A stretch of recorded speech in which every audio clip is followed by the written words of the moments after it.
going to show you how to remove a screw that won't come out. This is a water line. This is my main water line supply. And I'm changing the gate valve to a ball valve. I have to get this grounding clamp off. I could loosen that screw and that screw with a screwdriver. This screw didn't want to come out, and I don't want to use an impact screwdriver on this because it's a water line and it's not real secure. When I tried to loosen this screw with the screwdriver would just pop out of that little valley there, and I couldn't loosen it. So here's how I loosen that screw.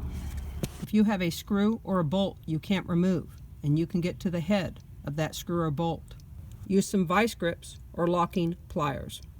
You want to make sure the vice grips are pretty tight on that screw or bolt. Snap them in place,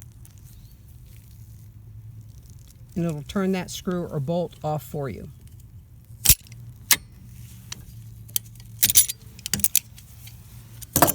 Now you can use a screwdriver to remove the screw the rest of the way.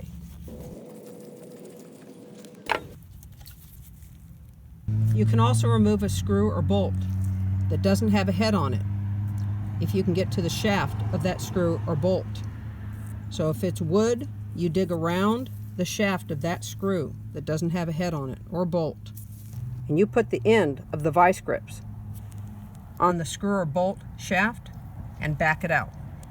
And that's how I remove a screw or a bolt that I can't get out with a screwdriver or a ratchet and socket.